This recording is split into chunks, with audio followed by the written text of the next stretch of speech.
Welcome to Amongst the Books, a podcast for kids, by kids, and yes, adults too.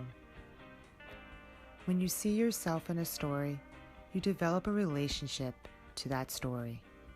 And building a rich set of characters and story representing a culture takes a strong confidence and perseverance level that the 2020 Coretta Scott King Award and Newbery Medal winner Jerry Craft showed in constructing the graphic novel The New Kid.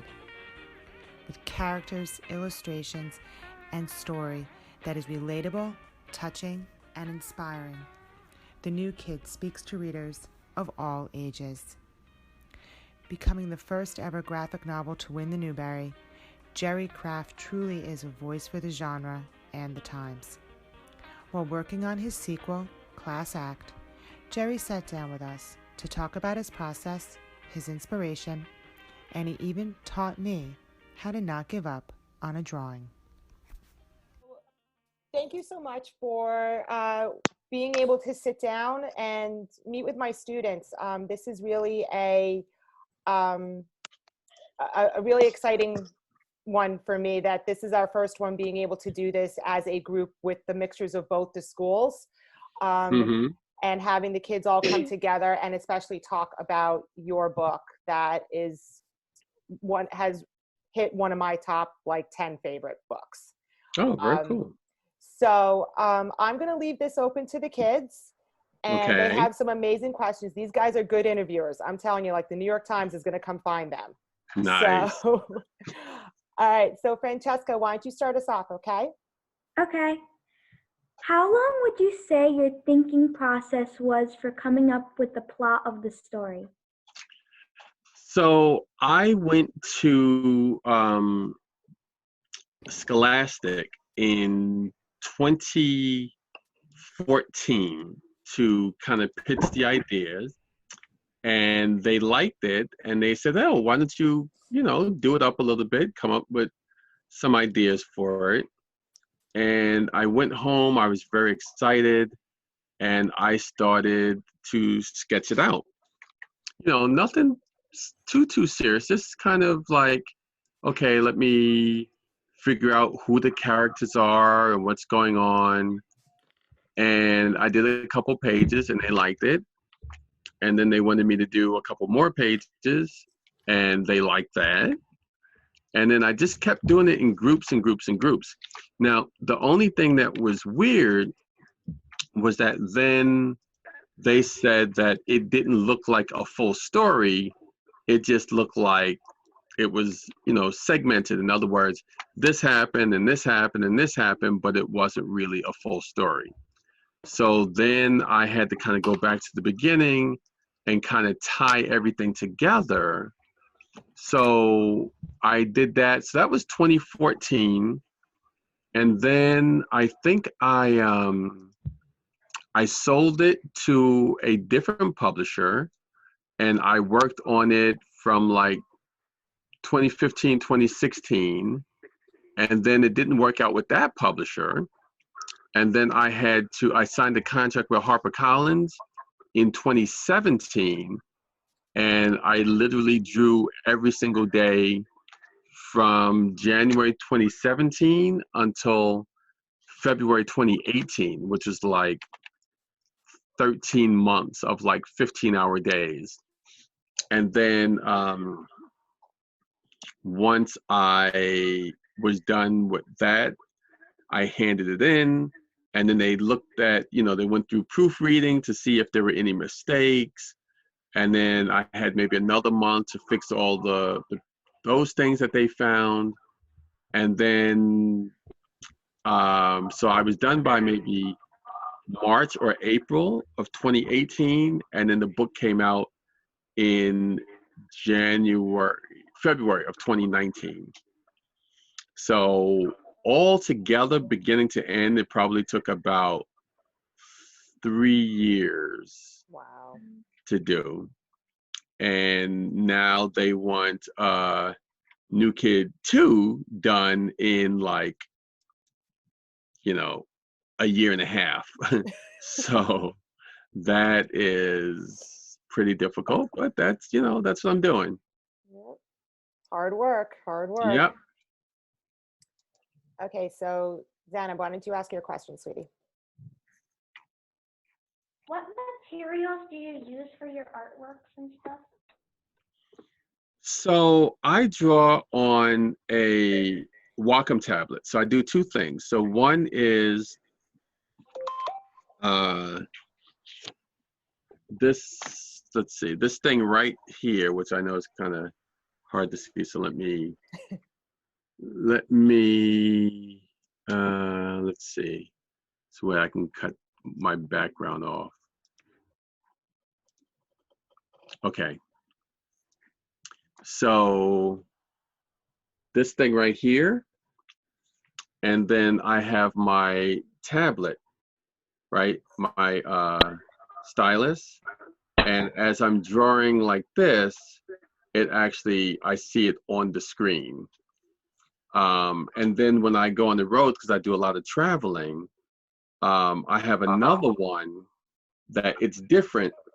Like the other one I have, you actually see the screen itself, and I'm drawing on the screen, like when you see people on like a iPad Pro or something like that. It's more like that. Okay. All right, so who wants to go? Guys, you are the ones. Can I ask something? Absolutely. Go for it. What are some things that inspired you as you wrote?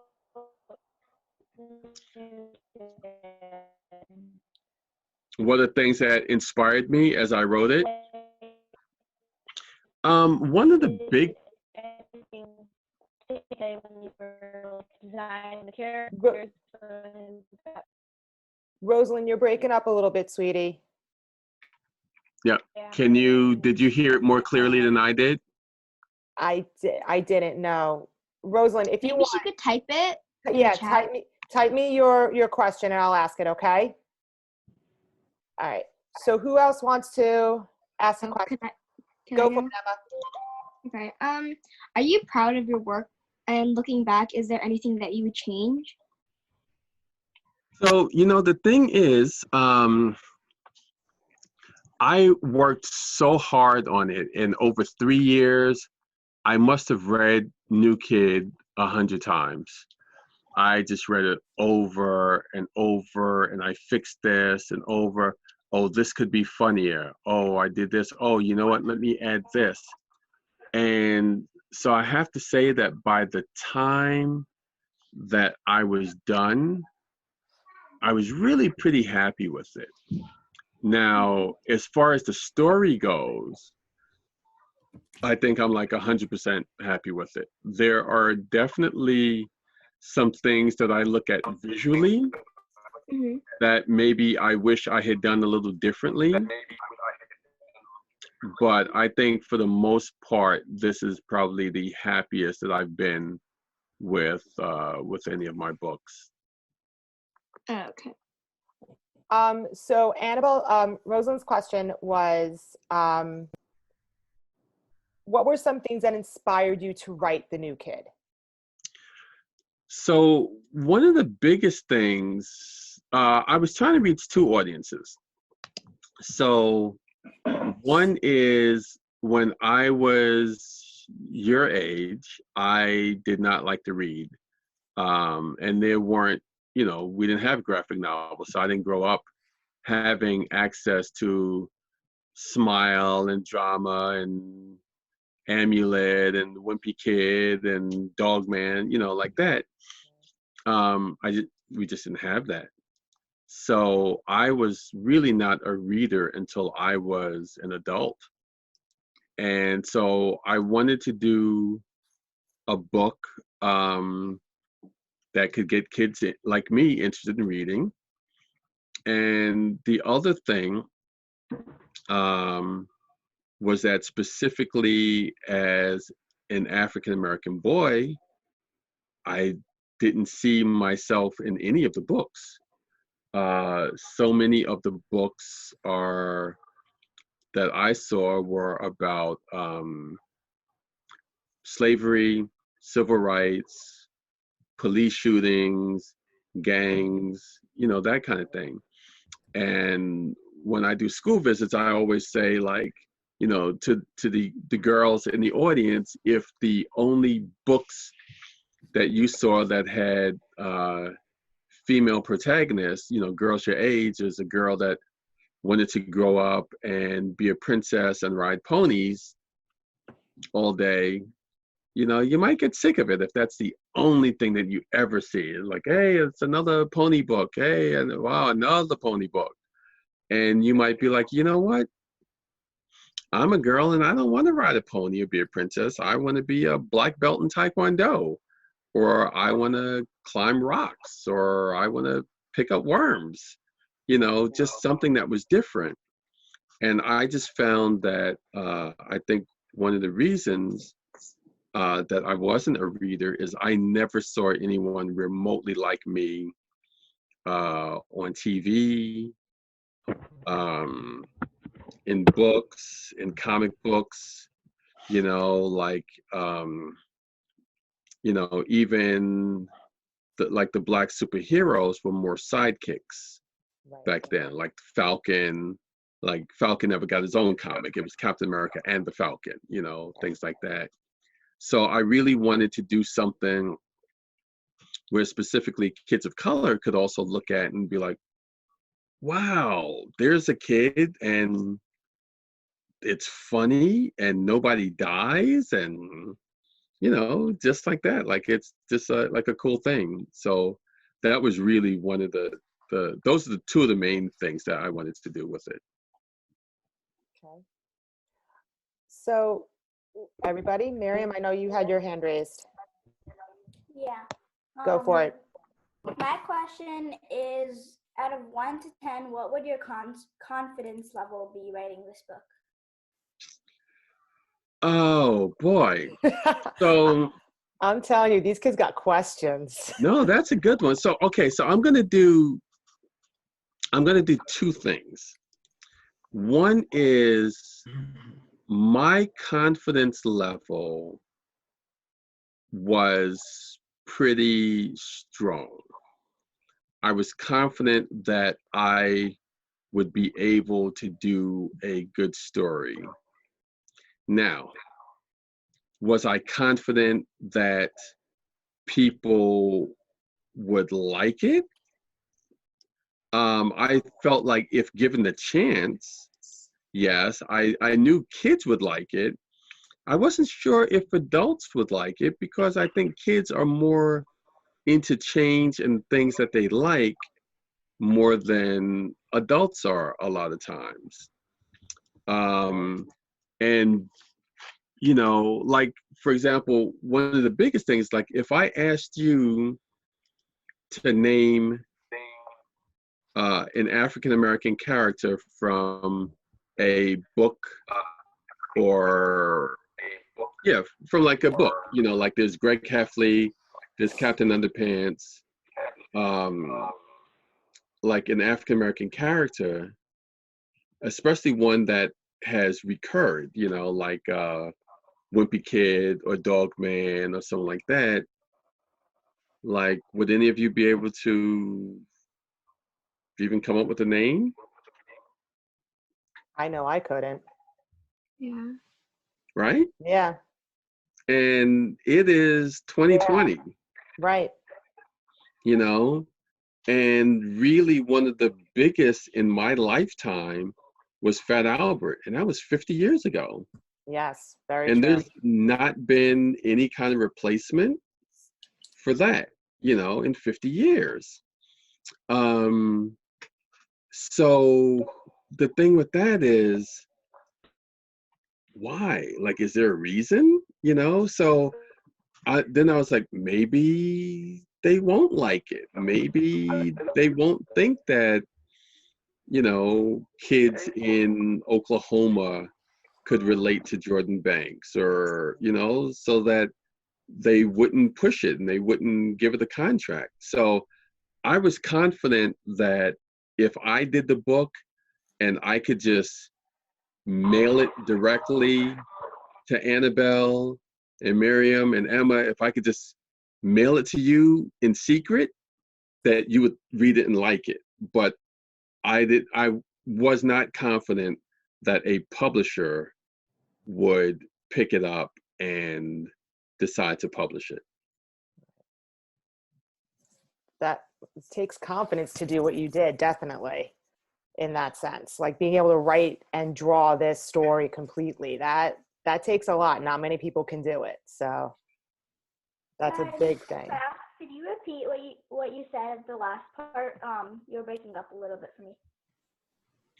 Oh, yeah, it's just that I was confident that if they gave me the chance to do a good story, that I could do a story that you would like, but I wasn't confident that a publisher would like it enough, because there were no police shootings, there were no exciting gang clashes, there were no escaping from slave catchers, like the normal stuff that was every book that I had ever seen with African American characters. So because this was just like a regular thing with kids playing Xbox and things like that, I wasn't sure if I could sell the publishing industry on it. Right.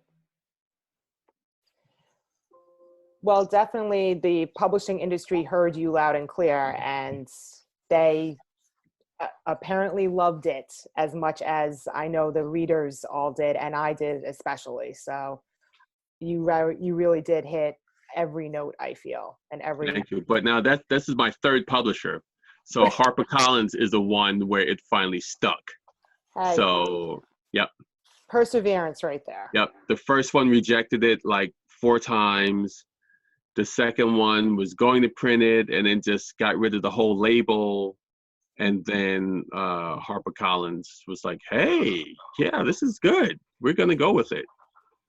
So even that took a lot. Excellent. Who else? Who wants to ask something? Sophia, go. So what would you say is the hardest thing about a graphic novel? The hardest thing about a graphic novel is the patience that it takes to do it.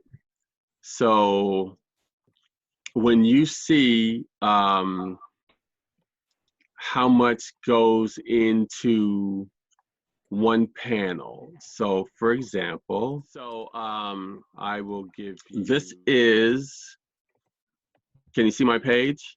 Yep. Yeah. All right, so this is a page from Class Act, which is the sequel to New Kid, right? So here, you've got the coach and he's blowing the whistle, but then, how much stuff do I do in the background? Here's this guy, here's this one, look at the detail on his sneakers, he's got his socks, he's got his sneakers, and there's just so much stuff. Now, here's Jordan coming over the hill, and this is just one panel. Right. There is the stripes on the track, there is the whistle, he's got the red emblem here. And then when you look at every one of these, they're running, this kid, purple socks, even I have to draw the shoelaces, they all have the same uniforms that's striped. Then you go through here, and now I look and it's like, oh, well, wait a minute. Here's a little dot that doesn't belong there. So now I have to get my paintbrush tool and come over here and get the gray. And now I have to get rid of that little dot right there.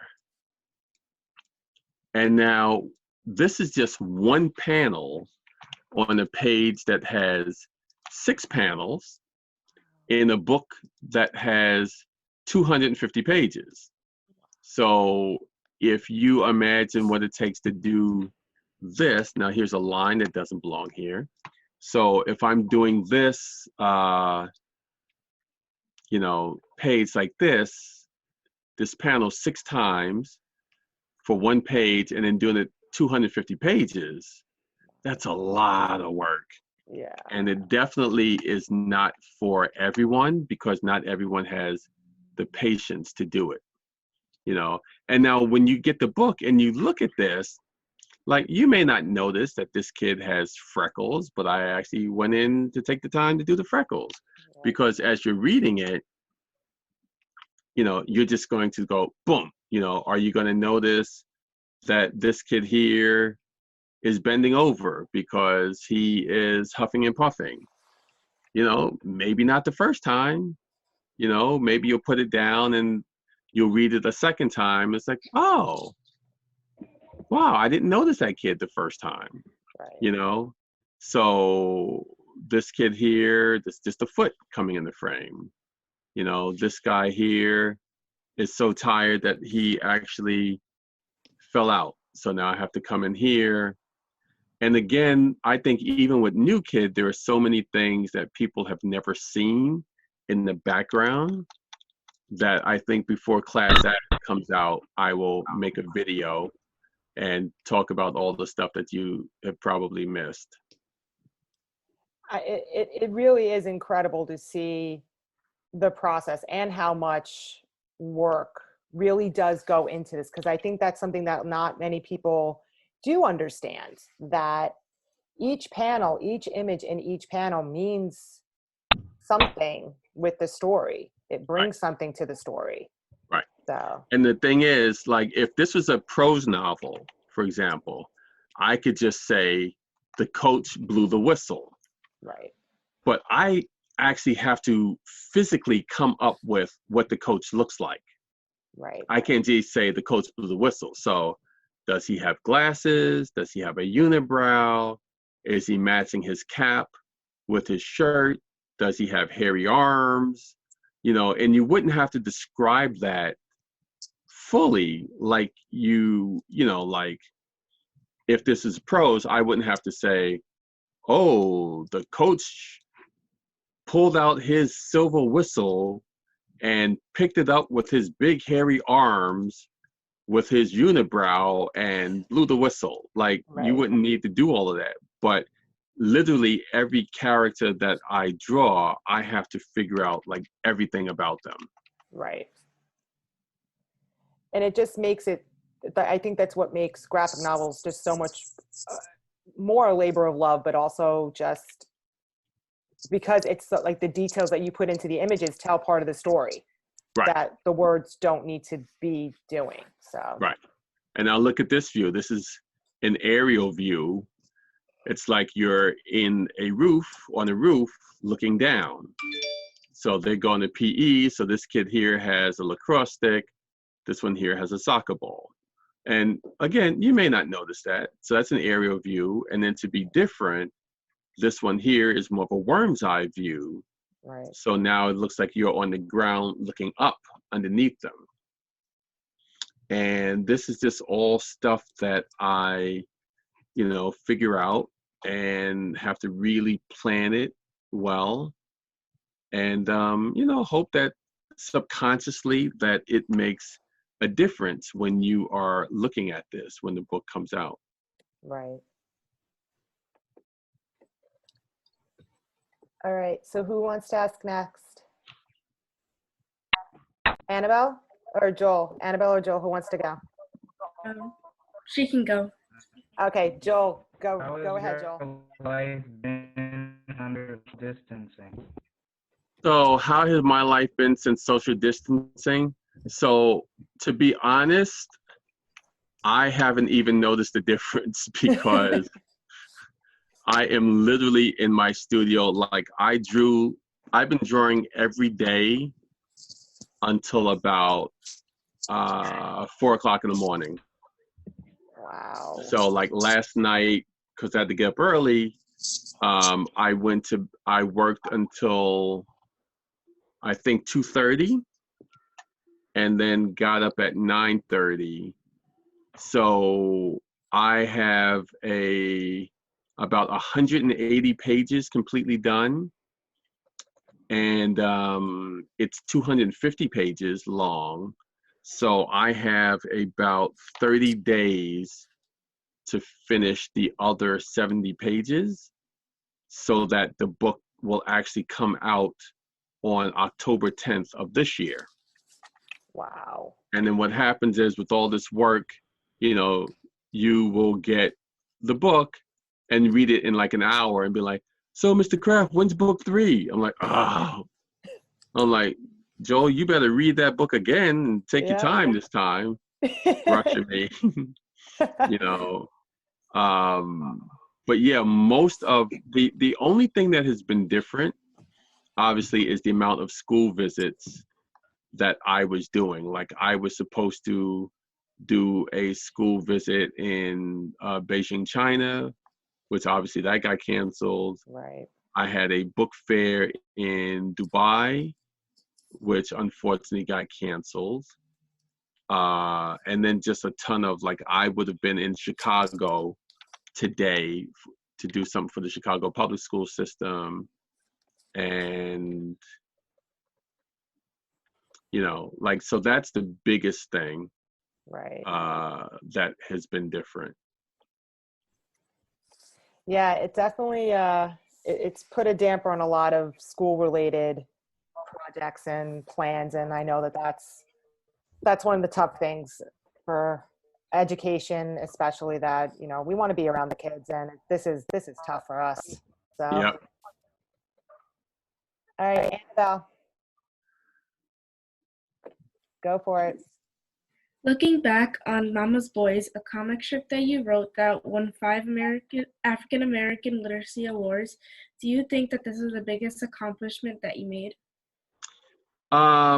So with Mama's Boys, it was definitely a big deal at the time, but it never got the major publisher behind it, you know, so it never got to be like, you know, Boondocks or, you know, one of these things that actually made it to TV.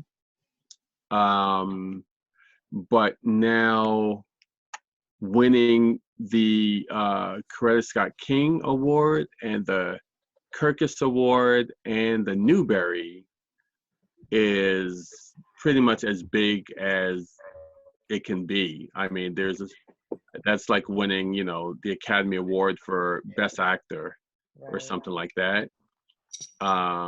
So that is by far, like, if I never won another award the rest of my life, I would be content with this, because that's how big that those were, especially being the first graphic novel ever to win those awards. So when you think about Smile and Drama and Hey Kiddo and, you know, Guts and all these other amazing graphic novels, El Defo, American Boy in Chinese, Roller Girl, Amulet. So the fact that they, you know, none of them were able to win that, but I think that they kind of set the tone, you know, and the groundwork to make it where people could actually think, oh, you know what?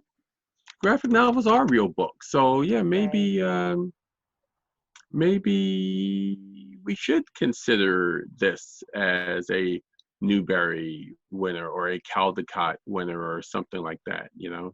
Yeah. So yeah, this is by far the biggest thing I've ever done. Do you feel that, I mean, because you were just touching on it, and with winning the Newbery, and that it's the first time the graphic novel genre has ever won this award. Do you feel that now, like you were just saying, that do you feel now really that people will start to really look at the graphic novel as being this powerhouse of a literature base, like this medium that can be accessible for everybody? Yep. So yeah, it was definitely a big thing for the format, the graphic novel format, and because I used to say genre and I would get yelled at, so now it's in my brain. But I'll give an example. There was somebody tweeted at me that they work in a bookstore, and a guy comes in with his kid, and the son says, "Hey, Dad, can I get a graphic novel?"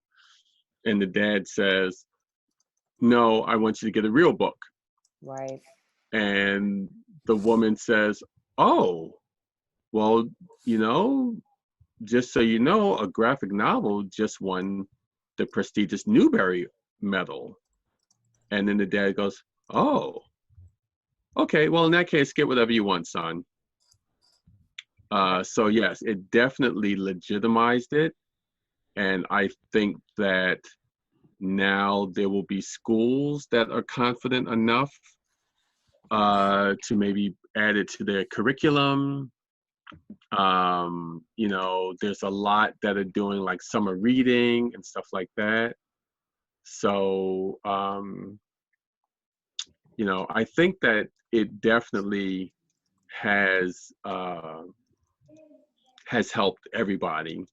And as a result, I've had a lot of other people who do graphic novels call and congratulate me and saying like they feel that, it helped everybody, which has been amazing. Yeah. So this is like when I start out, I just want to show you how I do this. And you can ask while I'm drawing, but I just kind of want to show you the basis of how I get this done. So guys, does anyone have a question that they want to ask while Mr. I have a Kraft- question. Okay, go Rosalind. What is some advice you would give to people who are like trying to make a comic book? One of them is to, come up with interesting characters. And in my case, Jordan is based on me, but also the life of my two sons. Listen to how people talk. So I think one of the things that makes my book relatable is that when I go to schools, I always listen to how kids are talking. I look at how they're dressed. I know that, the more realistic the dialogue is, the more that you'll be into it because it sounds like you and your friends. I like to add stuff like with Jordan. He always wears his hoodie. So he always has to wear a collared shirt for school, but then he wears his hoodie on top. I am fascinated by this because I can't even draw stick figures, and you're doing this so easily that I'm just in awe of this right now. Well, I'm gonna show you something with stick figures too. Okay. And then he always wears his backpack, and then in his backpack is his sketchbook. So you have characters that as soon as you look at them, you kind of get a sense of who they are and what they're like, which I think is really cool. But the biggest thing, and Emily, I'm glad you just said this, the I can't, because some kids, what you will do is you'll draw like, okay, so say you're drawing a circle, right? And you're trying to sketch it out. So you're like, okay, I'm trying to draw a circle. And then like, oh, Mr. Kraft, I did this circle and it's terrible. It looks more like a peach. And I'm like, no, listen, it's okay. And I have been with kids that they're so hard on themselves that they'll just scribble it out. And I'll say, no, it's not bad. No, look, I messed up here and I messed up here and then da-da-da. And I'm like, okay, listen, it's not that bad. And the more I talk, then the more they just like decide that they are going to just destroy it, right? And then they will ball it up and put it in the garbage, and I will take it out the garbage, and I'll say, listen, it's not that bad. You know, you can, you know, take little things and you can do this, and you put a little thing here, and then you can just do that.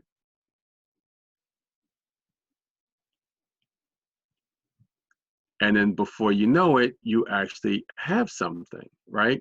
But what happens is if you don't give yourself the chance to make mistakes, then all your stuff ends up in the garbage, right? Yeah. But now because I actually took my time and said, okay, how can I learn from this? You know, what am I going to do?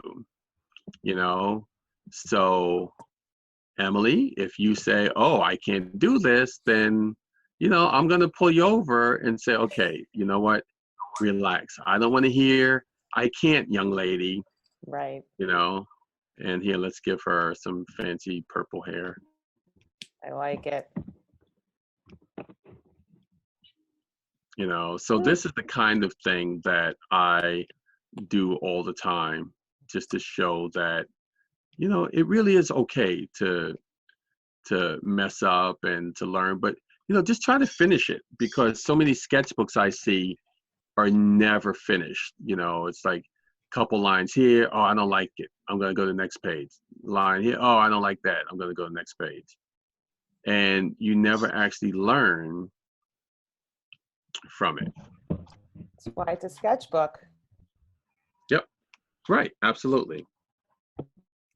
Oh, I like that picture, so. Well, good. All right, Annabelle. So for digital drawing, what app do you use? For example, I use Coretta, and there's like all different types of apps, like even Photoshop. Yeah, so I am using Adobe Photoshop with this. I ordered a new one back in the winter called Clip Studio Pro, but I have not used it yet because I have not had time to sit down with a learning curve and try to learn a whole new program. But maybe when New Kid is over, I mean, when Class Act is over, I can go in and spend some time to try to learn it, because I've heard good things about it. Okay. Emma? What made you include like these stereotypes for the different characters in your book? So I wanted to do a lot of characters that you thought were a certain way, but turned out to be different. You know, so for example, you know, normally when you see an African-American boy from New York City who wears like a hoodie, it's like a gang kind of book, and he's always getting into trouble, right? So I said, I'm going to do a black kid in a hoodie and just make him the nicest kid you could ever imagine. And then the other is with Drew, you know, that you might think that he just plays basketball and does stuff like those are stereotypes. And I have it where I didn't want to go the opposite and say that he never plays, but I had it where he plays, but he's kind of embarrassed at what people think, because they don't want him, he doesn't want to appear like he's the stereotypical kid. So he really strives to like, he's like a straight A student, and, you know, he does all this other stuff. And then even with the white characters like Liam, you know, when I was a kid watching movies, whenever there was a rich kid, there's this, Emily, do you remember James Spader? Yes. Right? He was always the stereotypical rich kid. Always the bad guy. Always a bad guy. And there'd be this one character that was always the nicest kid, and James Spader would drive up in his Corvette and just like knock the ice cream out of his hand or pop his balloon or whatever. Just horrible, horrible stuff. And so I also wanted to make Liam like a really nice kid, and I thought it might be interesting if it was almost like in some ways he was embarrassed by his family's wealth. And then Alexandra, kind of the weird puppet girl, I wanted to give her a story so that she wasn't just the weird kid, you know, Right. that she has as much right to exist as anyone else. I mean, these characters really were just so relatable and just so fun to learn about. Like, I think that's one of the reasons why I read your book like a few times, because it was just, I love getting to know these characters so much in such a different way. Good, thank you. All right, so you see, this is the character that you would have thrown in the garbage. Yes. Because you messed up because your circle looked more like a peach or something like that. Yep. That would have been mine. Yep. See, guys? Don't follow Miss S when it comes to drawing. Okay, Joel, what's up? Ask a question. How do you deal with writer's block? Huh? How do you deal with writer's block? So one of the things with writer's block is I never feel like I get writer's block. And the reason is I never sit down without an idea in my head. So for example, you know, if I'm on the bus and you know, I see something funny, I will go and say, oh, you know what? That's kind of a cool idea. You know, like now even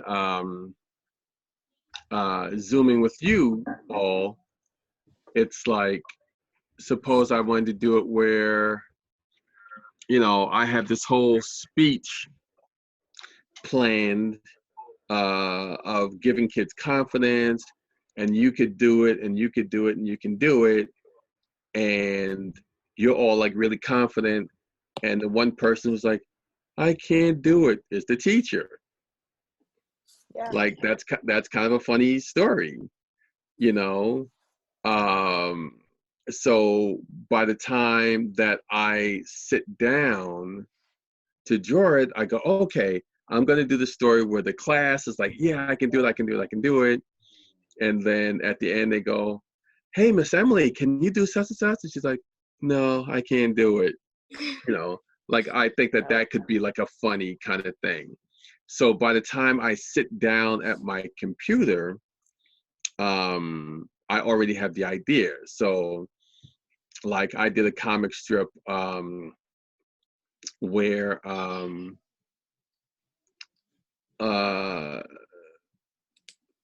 I was in like a McDonald's or a Burger King, and the guy in front of me says, hey, can I have a shake?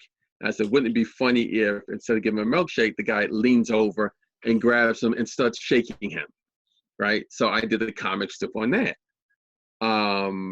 So, you know, you could just take it on your phone. Hey, Siri, make a note, you know, and see if Siri thinks I'm talking. Yeah. Yeah, so. Okay, I created a note. Right. You know. Right. So this is it. So when I come home tonight, I look through my ideas like, oh, okay, so he's shaking him so I could have the guy all dizzy, and two guys come in and he says, whatever you do, do not order a shake. Boom. That's my comic strip. I love it. Inspiration everywhere. Yeah, absolutely. Okay, so we have Francesca, and then we'll finish with Zanab, because we want to start to wrap this up because we will know that you are very busy at work. So.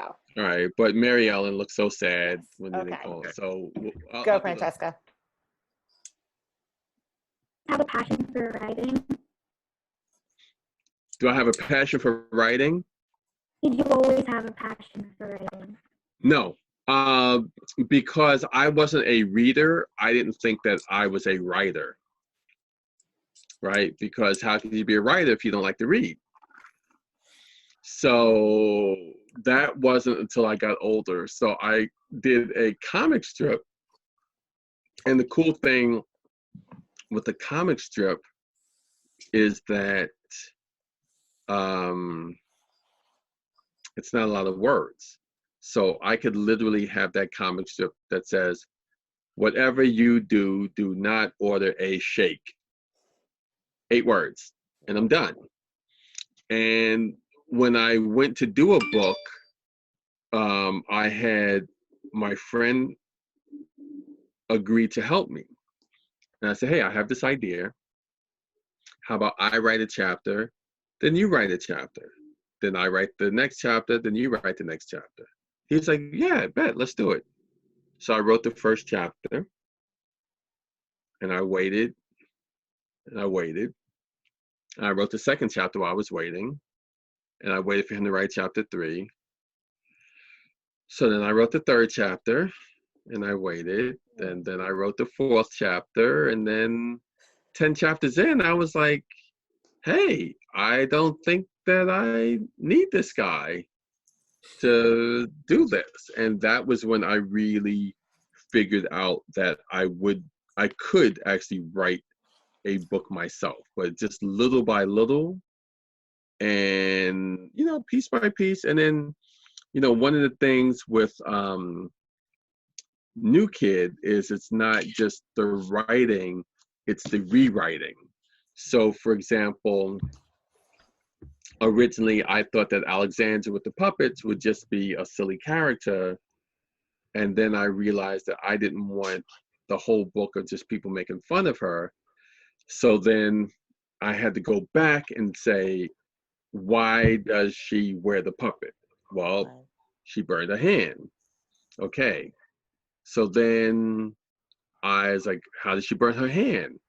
Now I had to come up with a story. She and her brother, every day, every Wednesday they made spaghetti. So then I went back even further and I don't even know if I'll be able to find it, but I will flip through real quick. There is one scene where they're online in the cafeteria, and then I kind of set that up a little bit more so that when you see stuff, it's like, oh, okay. And again, you might not read it, you might not even get it the first time, but if you read it a second time, like Miss Emily did, or now she might go back and read the third time because she realized all the stuff she missed. Absolutely. That it's like, oh, wow, there's some stuff in there. Like this scene here, there's a famous Norman Rockwell painting, Thanksgiving dinner, and it looks just like that. Like I even copied the curtains in the background, So if you Google Norman Rockwell Thanksgiving, you might see that, and then, little things like, Alexandra's so happy to be invited to go for a walk that she's literally like floating in the air. Her feet never touch the ground, or how some characters wear shorts even in the snow while Jordan is always freezing, that kind of thing. Somebody just pointed out recently, this kid here, because Coach Roach always gives him donuts, that he's actually throwing up from eating too many donuts. So no one had ever pointed that out to me, that they saw that until recently. So I think I have a page where they're online at the cafeteria and they say, do you want spaghetti? And Alexandra says, no, I hate spaghetti. And they're like, yeah, that's weird. What kind of person hates spaghetti? And then when you read it the second time, you're like, oh, she hates spaghetti because when her mom was cooking spaghetti, that's how she got burned from the pot. Yeah, here it is. Yeah. You want spaghetti? No, ma'am, I hate spaghetti. wow, who could hate spaghetti? Right. So then I just keep going back and then layering it and layering it. Oh, there you go. There it is. Yep. So that is that, and let me show you the actual painting again. Put that up again. Who did that? That was cool. Rosalind. I did it. I'll put it back up. Oh, Yep. yes, thank you.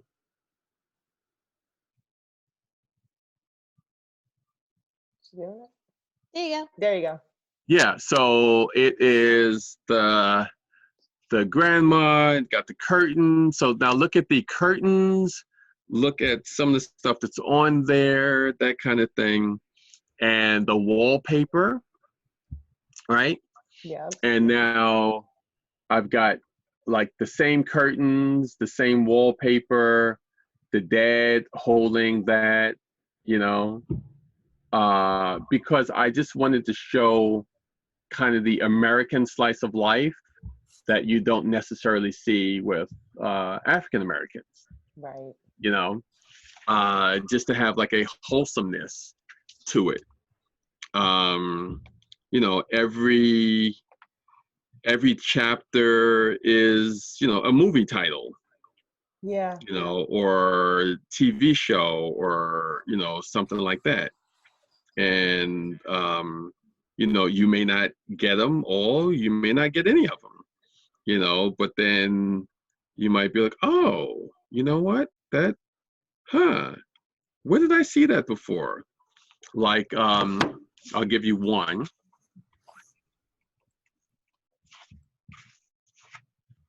Chapter 2. So this is The Road to Riverdale, There and Back Again. I was going to say it's a Lord of the Rings reference. Yep, Lord of the Rings. Because in Lord of the Rings, the Hobbit wrote a book called The Road to Rivendell, There and Back Again.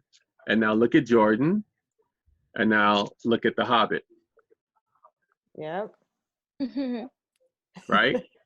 But instead of holding a staff, he's looking at a lacrosse stick.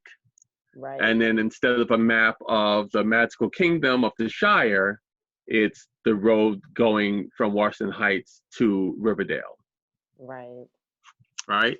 So there's a lot of stuff in this book. I love it. Yeah. So that's why it takes so long also. Hey, but they're full of little bits of trivia in there now too that we can look Absolutely. for. Okay, so Zanab, you're up for our last question, kid. So, as you said before, the process takes a lot of patience. So, like, if you ever lose inspiration, what or who keeps you going?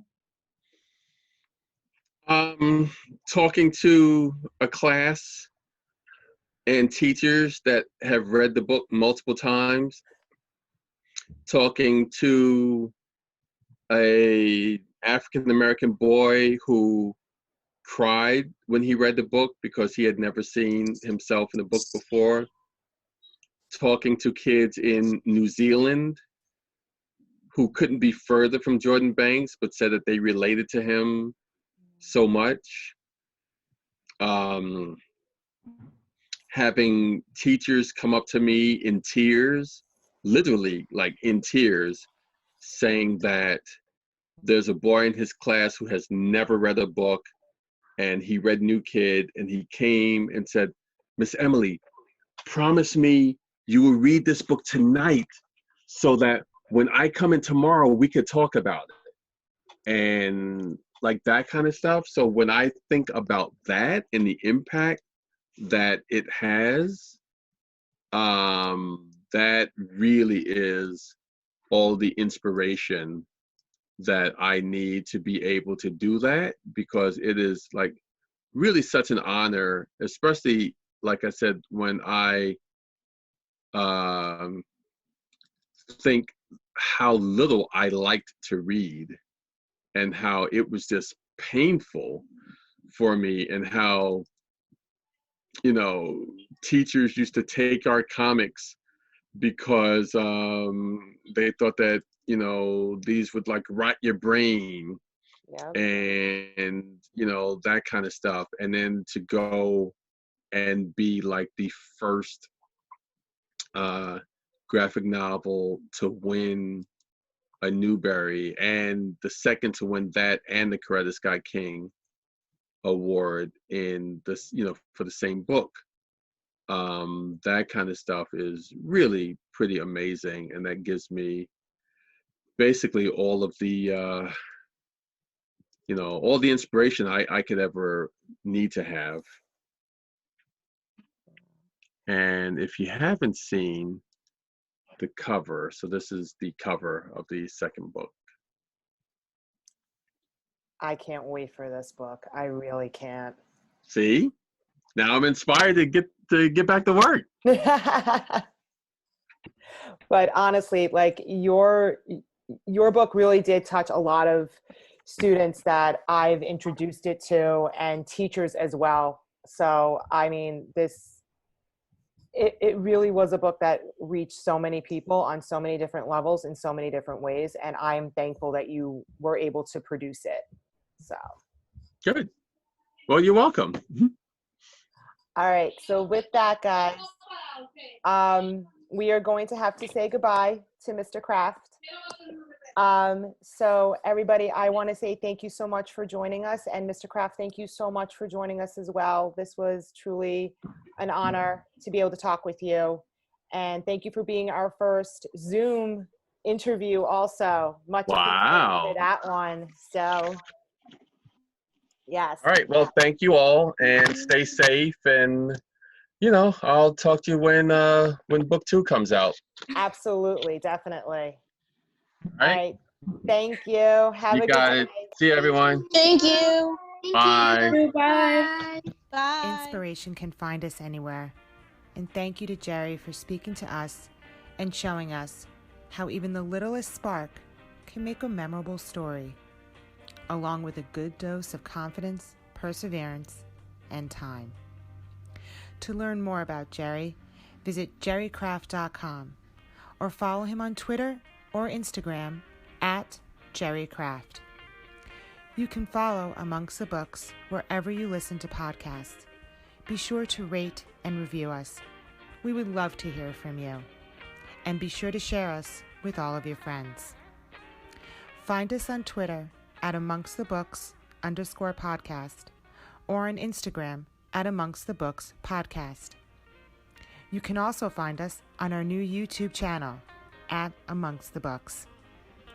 Our music was written, recorded, and produced by Jake Thistle. Thank you for joining us today, and thank you again to Jerry for speaking with us. Stay safe, stay happy, and keep reading. You'll be hearing from us soon.